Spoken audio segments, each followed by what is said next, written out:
Welcome to political మిర్చి. గుంటూరు కార్పొరేషన్లో బహుళ అంతస్తుల భవన నిర్మాణం వివాదాస్పదంగా మారింది. పీపీపీ మోడల్లో బిల్డింగ్ నిర్మిస్తామని అధికార పార్టీ చెప్తూ ఉంటే కార్పొరేషన్ ఆస్తులను ప్రైవేట్ పరం చేస్తున్నారని వైసీపీ ఆరోపిస్తోంది. ఈ భవన నిర్మాణం గత 3 ఏళ్లుగా రాజకీయ పార్టీల మధ్య మాటల యుద్ధానికి కారణమైంది. లేటెస్ట్ గా మున్సిపల్ ఎన్నికల సందర్భంగా ఇది మరోసారి తెరమీదకొచ్చింది. గుంటూరు మున్సిపల్ కార్పొరేషన్ ఎన్నికల ప్రచారం కూడా ఈ భవనం చుట్టూనే తిరుగుతోంది.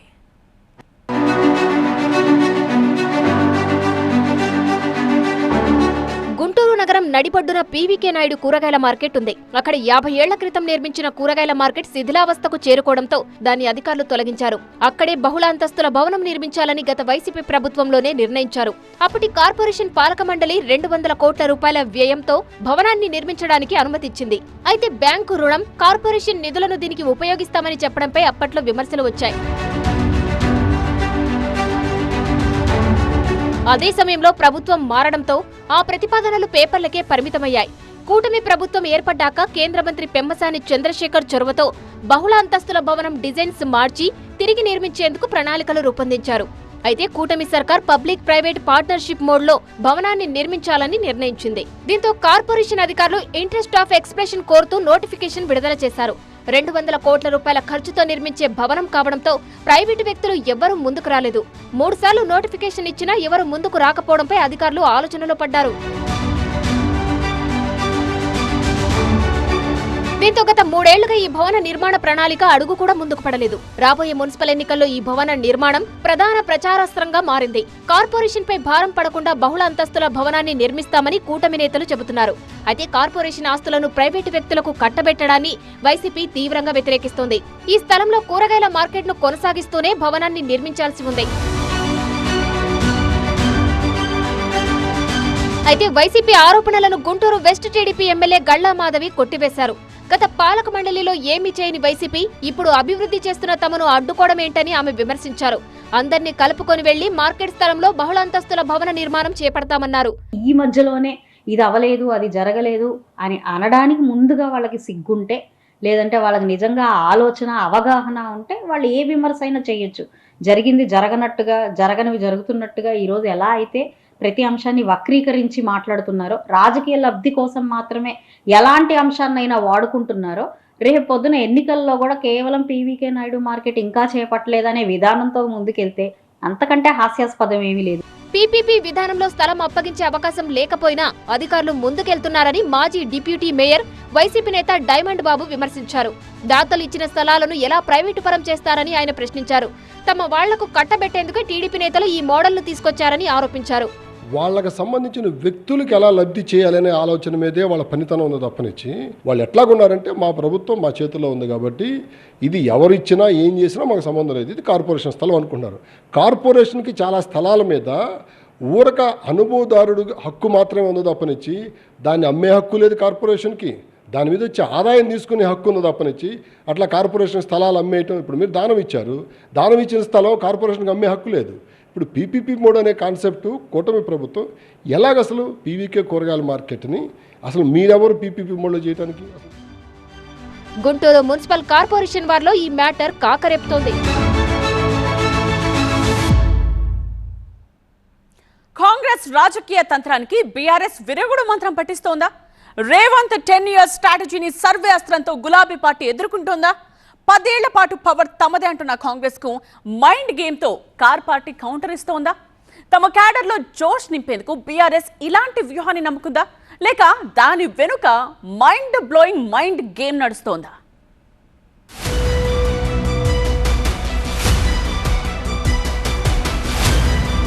తెలంగాణ గట్టు మీద సర్వే మంత్రాన్ని పఠిస్తోంది గులాబీ పార్టీ. తెలంగాణ రాజకీయాల్లో ఇప్పుడు నడుస్తున్నది సర్వేల వారంటున్నారు. ఒకవైపు 2034 వరకు తామే పవర్ లో ఉంటామని, తానే సీఎం గా ఉంటానని రేవంత్ రెడ్డి ఢంకా బజాయిస్తున్నారు. అయితే సర్వేల పేరుతో కాంగ్రెస్ సర్కార్ పై నయాస్త్రాన్ని ప్రయోగిస్తోందట కారు పార్టీ. సర్వేల పేరుతో కాంగ్రెస్ పై ఎదురుదాడి చేస్తోంది. ఇప్పటికిప్పుడు ఎన్నికలు వస్తే గెలుపు తమదేనంటూ గులాబీ పార్టీ గర్జిస్తోంది. కొత్త లెక్కలను తెరపైకి తెస్తోంది. సర్వేల పేరుతో సీట్ల లెక్క బయటకు తెస్తోందట బీఆర్ఎస్. ఇంతకీ ఈ సర్వేల వెనుక ఉన్న అసలు మతలబేంటి? ఇది పార్టీ క్యాడర్లో జోష్ నింపే ఎత్తుగడా, లేక నిజమైన గ్రౌండ్ రిపోర్టా? నిజంగానే కారు జోరు మీద ఉందా? అసలు గులాబీ పార్టీ పొలిటికల్ వ్యూహం ఏంటి? ఇప్పుడు బీఆర్ఎస్ సర్వే వ్యూహంపై పొలిటికల్ సర్కిల్స్ లో పెద్ద ఎత్తున చర్చ జరుగుతోందంటున్నారు. తెలంగాణ పాలిటిక్స్ లో మాటల యుద్ధం కాస్త ఇప్పుడు సర్వేల వార్గా మారిందట. స్వయంగా రేవంత్ సర్కార్ చేయించిన అంతర్గత సర్వే తమకు అనుకూలంగా వచ్చిందని గులాబీ నేతలు ప్రచారం చేసుకుంటున్నారని టాక్. 2034 వరకు అధికారం కాంగ్రెస్ దే, తానే సీఎం గా ఉంటా అని సీఎం రేవంత్ రెడ్డి పదే పదే చెప్తున్నారు. రేవంత్ స్ట్రాటజీని అడ్డుకోవడానికి సర్వేల పేరుతో బీఆర్ఎస్ మైండ్ గేమ్ షురూ చేసిందా అని రాజకీయ వర్గాల్లో చర్చ జరుగుతోందంటున్నారు. గ్రౌండ్ లెవెల్లో గులాబీ పార్టీ నిజంగానే సర్వేలు నిర్వహిస్తోందా, లేక వరుస ఓటములతో నైరాస్యంలో ఉన్న కేడర్ లో జోష్ నింపేందుకు సర్వే అస్త్రం బయటకు తీసిందా అనే అనుమానాలు కూడా వ్యక్తమవుతున్నాయట. సర్వేలు చేయించాం, అవి తమకు అనుకూలంగా ఉన్నాయంటూ ప్రెస్ మీట్లు పెట్టి మరీ చెప్తున్నారు గులాబీ నేతలు. ఈ మధ్య ఉమ్మడి వరంగల్ జిల్లాలో ఒక సంస్థ చేసిన సర్వే ఇప్పటికిప్పుడు ఎలక్షన్ వస్తే బీఆర్ఎస్ స్వీప్ చేస్తుందని పేర్కొంది. బీఆర్ఎస్ వర్కింగ్ ప్రెసిడెంట్ కేటీఆర్ తన ఎక్స్ ఖాతాలో దీనిపై స్పందించారు. అయితే బీఆర్ఎస్ చేస్తున్న సర్వేలన్నీ ఫేక్ ప్రచారం అంటూ సీఎం రేవంత్ రెడ్డి కొట్టిపారేశారు. ఎవరు డబ్బులిస్తే సర్వే సంస్థలు వాళ్లకు అనుకూలంగా రిపోర్ట్లు ఇస్తాయని సీఎం కమెంట్ చేశారు. అయితే సీట్ల లెక్కలు సరే, డేటా ఎక్కడా? సీట్ల లెక్కల గురించి బీఆర్ఎస్ ప్రచారం చేస్తున్నప్పటికీ సర్వే వివరాలు, నమూనాలు లేదా అధికారిక నివేదికలను మాత్రం గులాబీ పార్టీ ఎక్కడా బహిరంగంగా బయటపెట్టడం లేదంటున్నారు. గులాబీ కేడర్ లో నైతిక స్థైర్యాన్ని నింపేందుకు బీఆర్ఎస్ సర్వే మంత్రం జపిస్తోందని కాంగ్రెస్ కౌంటర్ ఇస్తోంది. అయితే కాంగ్రెస్ కౌంటర్లకు మళ్లీ సర్వేల పేరుతోనే బీఆర్ఎస్ కౌంటర్ ఇచ్చింది. కాంగ్రెస్ చేయించిన సర్వేలు స్వతంత్ర సర్వేలు, తమ సర్వేలు ఇలా అన్నింటిలో తమదే పైచేయి అంటోంది కారు పార్టీ. అయితే ఈ సర్వేల ప్రచారం గ్రౌండ్ లెవెల్లో గులాబీ పార్టీకి ఎంతవరకు మైలేజ్ వస్తుందో చూడాలంటున్నారు విశ్లేషకులు.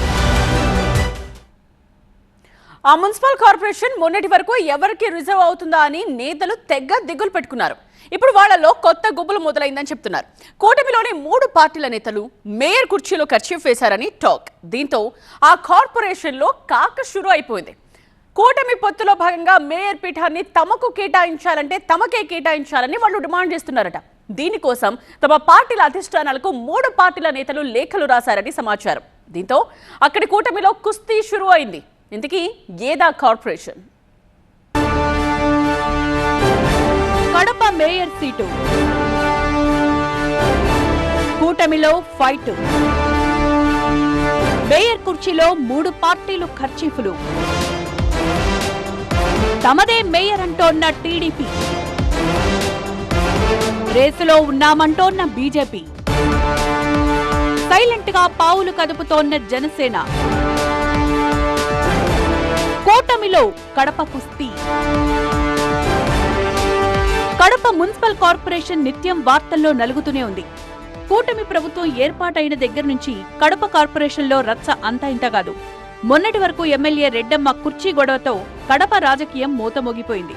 ఆ తర్వాత వచ్చిన మేయర్పై కడప ఎమ్మెల్యే మాధవిరెడ్డి కారాలు మిరియాలు నూరారు. కార్పొరేషన్ సొమ్ము తినేశారనే ఆరోపణలతో కాక పుట్టించారు.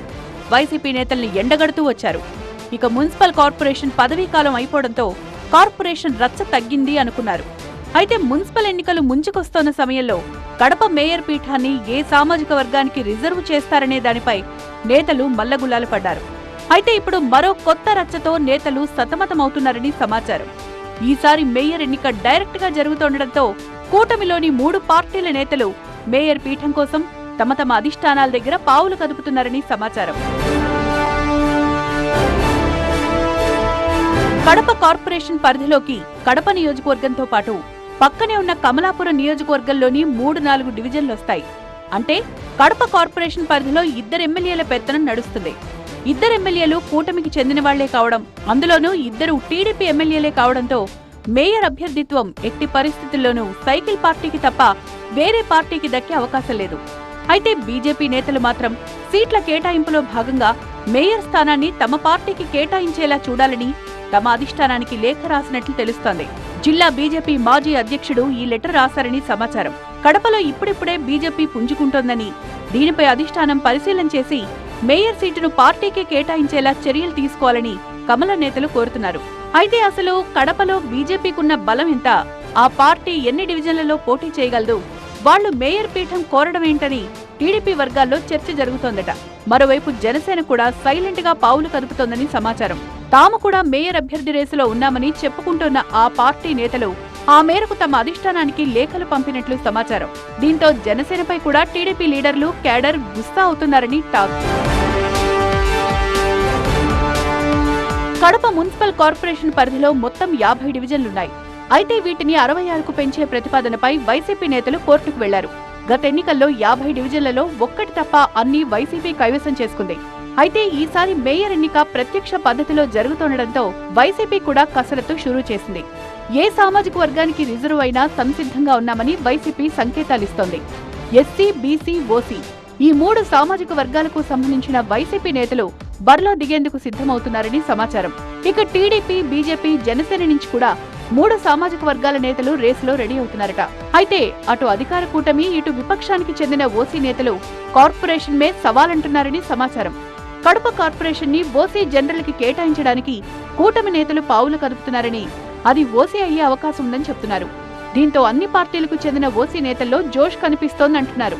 ఇంతకీ కడప మేయర్ అభ్యర్థిగా కూటమిలో ఏ పార్టీకి ఛాన్స్ దక్కుతుందో చూడాలంటున్నాయి లోకల్ పొలిటికల్ సర్కిల్స్. కడప కుస్తీలో మిత్రపక్షాలపై టీడీపీ నెగ్గే అవకాశం ఎక్కువగా ఉందని లోకల్ టాక్. ఆ డీసీసీ ప్రెసిడెంట్ పోస్ట్ కోసం దాదాపు 50 మంది లీడర్స్ కర్చీఫ్లు వేశారు. ఆశావాహుల లిస్ట్ చూస్తే కొండవీటి చాంతాడు కంటే పెద్దదిగా కనిపిస్తోందని చెప్తున్నారు. జిల్లా కాంగ్రెస్ అధ్యక్ష పదవి కోసం నేతలు ఎవరి స్థాయిలో వాళ్లు ప్రయత్నాలు చేసుకుంటున్నారట. పార్టీ పెద్దలను ప్రసన్నం చేసుకునే పనిలో మరికొందరు బిజీగా ఉన్నారని టాక్. ఇంతకీ ఏదా డీసీసీ, దానికి ఎందుకంత పోటీ? సంగారెడ్డి జిల్లా కాంగ్రెస్ రాజకీయాలు ఇప్పుడు డీసీసీ అధ్యక్ష పదవి చుట్టూ తిరుగుతున్నాయని సమాచారం. తెలంగాణలో దాదాపు అన్ని జిల్లాలకు డీసీసీ అధ్యక్షులు ప్రకటించిన అధిష్టానం సంగారెడ్డి జిల్లాను మాత్రం పెండింగ్ లో పెట్టింది. ఈ మధ్యే ఏఐసీసీ, టీపీసీసీ పరిశీలకులు జిల్లాలో పర్యటించి నేతల నుంచి అభిప్రాయ సేకరణ చేపట్టడంతో ఈ పీఠం ఎవరికి దక్కబోతోందనే ఉత్కంఠ పీక్స్ కు చేరిందంటున్నారు. జిల్లాలోని పలువురు బలమైన నేతల మధ్య నడుస్తున్న పోటీయే ఈ ఆలస్యానికి ప్రధాన కారణమనే టాక్ వినిపిస్తోంది. ఉమ్మడి మెదక్ జిల్లాలోని సిద్దిపేట, మెదక్ జిల్లాలకు ఎప్పుడో కొత్త బాస్లను ప్రకటించినా సంగారెడ్డి విషయంలో మాత్రం సస్పెన్స్ కొనసాగుతోంది. ఈ పదవి కోసం ఏకంగా 46 మంది నేతలు దరఖాస్తు చేసుకున్నారని సమాచారం.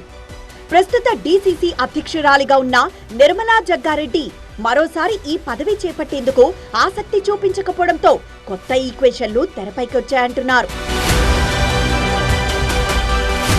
సంగారెడ్డి డీసీసీ రేస్లో ఉజ్వల్ రెడ్డి, పటోళ్ల చంద్రశేఖర్ రెడ్డి, కాటా సుధారాణి, నరసింహారెడ్డి పేర్లు ప్రధానంగా వినిపిస్తున్నాయని సమాచారం.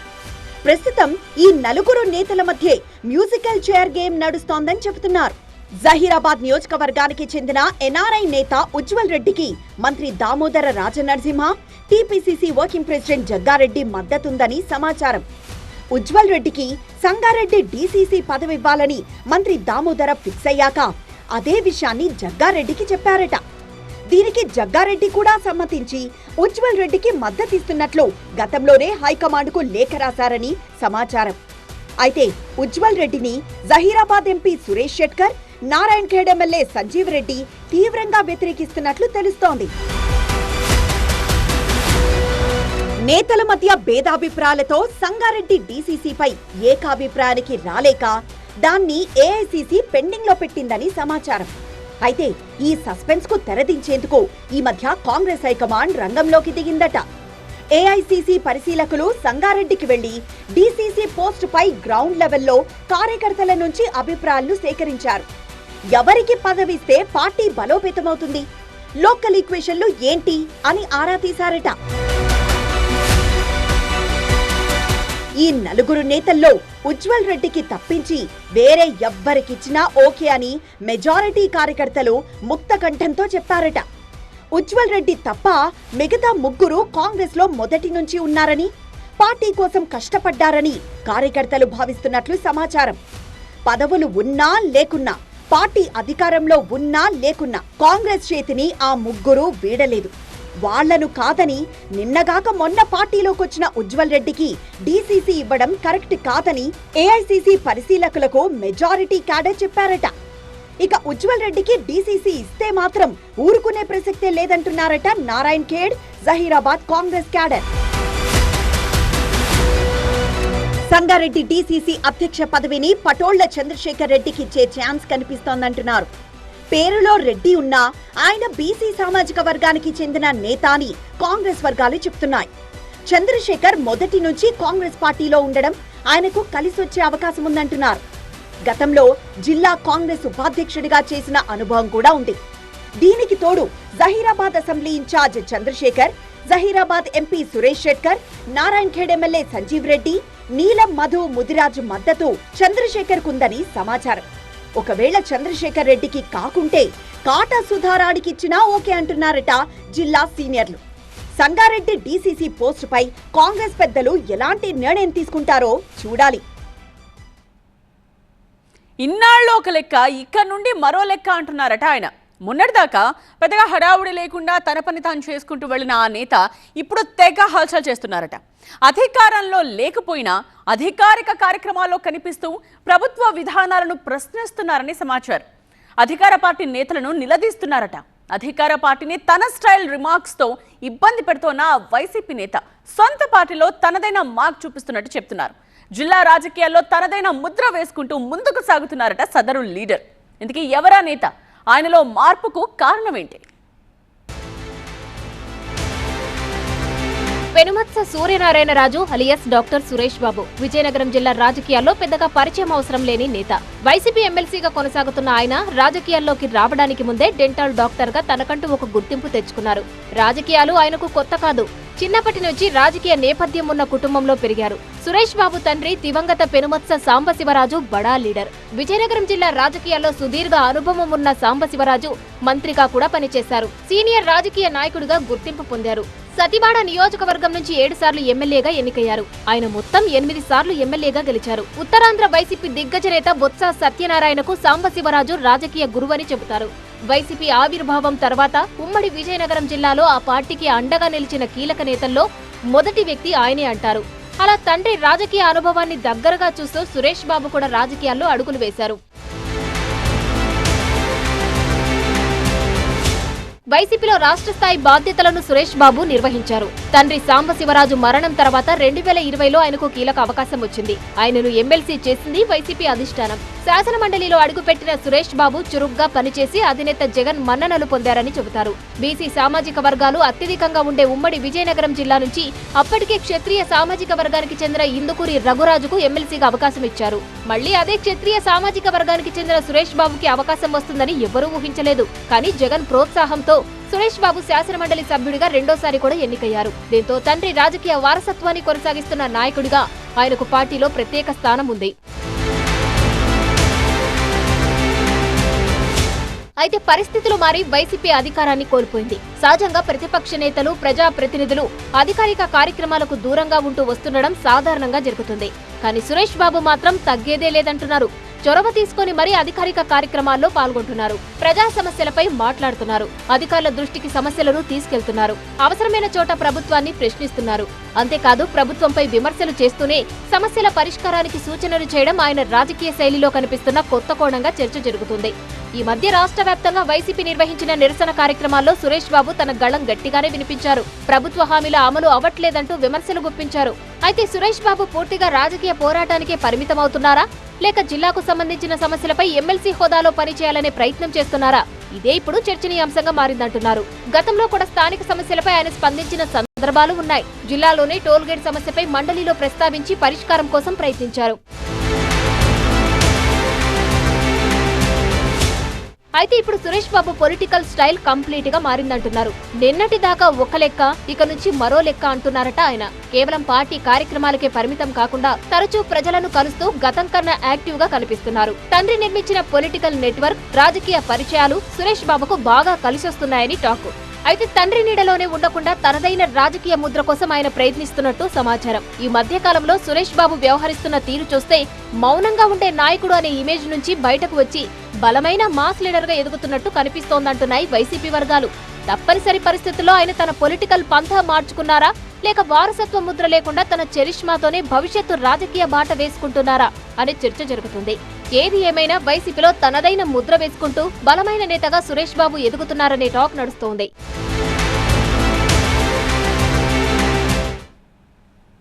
ఉత్తరాంధ్రలోని ఒక కీలక నియోజకవర్గంలో అధికార టీడీపీకి ఇన్ఛార్జ్ పంచాయతీ తలనొప్పిగా మారిందట. అక్కడ పార్టీకి బలమైన క్యాడర్ ఉన్నా వాళ్లను సమన్వయం చేసి ముందుకు నడిపించే లీడర్ ఎవరనేది ఇప్పుడు ప్రశ్నగా మారింది. అక్కడ సైకిల్ ఇన్ఛార్జ్ పోస్ట్ కోసం పలువురు నేతలు కర్చీఫ్లు వేశారు. ఒకవైపు సీనియారిటీ, మరోవైపు క్యాడర్ బలం, ఇంకోవైపు క్యాస్ట్ ఈక్వేషన్స్.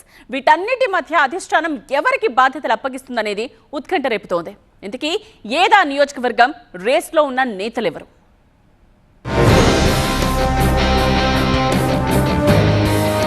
శ్రీకాకుళం జిల్లా ఎచ్చెర్ల నియోజకవర్గాన్ని టీడీపీకి కంచుకోటగా చెప్తారు. ఈ నియోజకవర్గం నుంచి మాజీ స్పీకర్ ప్రతిభాభారతి, మాజీ మంత్రి కళా వెంకట్రావు లాంటి నాయకులు ప్రాతినిధ్యం వహించారు. అలాంటి ఎచ్చెర్ల నియోజకవర్గంలో ఇప్పుడు ఇన్ఛార్జ్ పంచాయతీతో టీడీపీకి తలబొప్పి కడుతోందని పార్టీ వర్గాల్లో చర్చ జరుగుతోందట. ఇక్కడ పార్టీకి బలమైన క్యాడర్ ఉన్నా వాళ్ళందర్నీ ఒకే తాటిపైకి తెచ్చి ముందుకు నడిపించే లీడర్ కరువయ్యారు. 2 ఏళ్లుగా ఎచ్చెర్ల టీడీపీ ఇన్ఛార్జ్ పోస్ట్ ఖాళీగానే ఉంది. ప్రస్తుతం ఎచ్చెర్ల నుంచి బీజేపీ ఎమ్మెల్యే ఈశ్వర్రావు ప్రాతినిధ్యం వహిస్తున్నారు. ఇక్కడ సైకిల్ పార్టీకి ఇన్ఛార్జ్ లేకపోవడంతో 3 పార్టీల నేతలను సమన్వయం చేసుకోవాలన్నా, టీడీపీ కార్యక్రమాలు నిర్వహించాలన్నా ఇబ్బందులు ఎదురవుతున్నాయని కార్యకర్తలు వాపోతున్నారు. లోకల్ టీడీపీకి ఇన్ఛార్జ్ ని నియమించాలని పార్టీ అధిష్టానాన్ని ఎచ్చెర్ల తమ్ముళ్లు కోరుతున్నారు. స్థానిక ఎన్నికలు ముంచుకొస్తూ ఉండడంతో ఎచ్చెర్లపై టీడీపీ అధిష్టానం ఫోకస్ పెట్టింది. నియోజకవర్గ ఇన్ఛార్జ్ నియామకంపై దృష్టి సారించింది. దీనిలో భాగంగా కసరత్తు షురూ చేసింది. దీంతో ఇన్ఛార్జ్ పదవి కోసం తమ్ముళ్ల మధ్య ఒక రేంజ్ లో పోటీకి తెరలేచింది. ఎవరికి వాళ్ళు అధిష్టానం ముందు తమ బలాన్ని చూపించుకునే ప్రయత్నం చేస్తున్నారు. ఇన్ఛార్జ్ పోస్ట్ కోసం హైకమాండ్ పెద్దల చుట్టూ నేతలు ప్రదక్షిణలు చేస్తున్నారు. ఈ రేస్ లో ఉమ్మడి శ్రీకాకుళం జిల్లా సర్పంచ్ల సంఘం అధ్యక్షుడు, రణస్థలం మాజీ సర్పంచ్ పిన్నింటి భానోజీ నాయుడు, రణస్థలం టీడీపీ అధ్యక్షుడు లెంక శ్యామ్ పేర్లు ప్రముఖంగా వినిపిస్తున్నాయి. ఇక టీడీపీ నేతలు చౌదరి బాబ్జీ, లావేరు మండల టీడీపీ అధ్యక్షుడు ముప్పిడి సురేష్ కూడా ఇన్ఛార్జ్ పోస్ట్ పై కర్చీఫ్ వేశారని చెబుతున్నారు. ఎచ్చెర్లలో తూర్పు కాపు సామాజిక వర్గం ఎక్కువగా ఉన్న నేపథ్యంలో ఇన్ఛార్జ్ బాధ్యతలను ఆ వర్గానికి చెందిన నేతకే ఇవ్వాలన్న డిమాండ్ బలంగా వినిపిస్తోంది. ముప్పిడి సురేష్ సీనియర్ నాయకుడే అయినా ఆయన తెలగ సామాజిక వర్గానికి చెందినవారు. దీంతో సామాజిక సమీకరణలు ఆయనకు కలిసి రావడం లేదనే వాదన వినిపిస్తోంది. మరోవైపు తూర్పు కాపు సామాజిక వర్గానికి చెందిన భానోజీ నాయుడికి ఇన్ఛార్జ్ బాధ్యతలివ్వాలని కొంతమంది నాయకులు కోరుతున్నారట. సర్పంచ్ల సంఘం అధ్యక్షుడిగా అందరితో ఆయనకు సత్సంబంధాలున్నాయని, ఇది స్థానిక ఎన్నికల్లో పార్టీకి ఎంతో కొంత ఉపయోగపడుతుందని మరికొందరు చెప్తున్నారు. మొత్తానికి ఎచ్చెర్ల ఇన్ఛార్జ్ ఎంపిక కేవలం వ్యక్తుల మధ్య పోటీగా కాకుండా సీనియారిటీ, క్యాడర్ బలం, సామాజిక సమీకరణలు, రాజకీయ అనుభవం ఇలా అన్నింటినీ పరిగణలోకి తీసుకోవాల్సి ఉంటుందనే టాక్ నడుస్తోంది. దీనికి తోడు ఎంపీ కలిశెట్టి అప్పలనాయుడు తన భార్య ప్రభానాయుడు లేదా తన తమ్ముడు సూర్యనారాయణకు ఇన్ఛార్జ్ బాధ్యతలు ఇవ్వాలని కోరారనే ప్రచారం కూడా సాగుతోంది. అయితే ఈ ప్రతిపాదనను అధిష్టానం అంగీకరించలేదని టీడీపీ వర్గాలు గుసగుసలాడుకుంటున్నాయట. దీంతో ఇన్ఛార్జ్ వ్యవహారం మరింత ఆసక్తికరంగా మారింది. భానోజీ నాయుడు, లెంక శ్యామ్లలో ఇన్ఛార్జిగా ఎవరుంటే బాగుంటుందని ఐవీఆర్ఎస్ కాల్స్ ద్వారా ప్రజాభిప్రాయాన్ని సేకరించిందట టీడీపీ అధిష్టానం. తమ ఇన్ఛార్జిగా హైకమాండ్ ఎవరిని నియమిస్తుందా అని తమ్ముళ్లు ఉత్కంఠగా ఎదురుచూస్తున్నారు.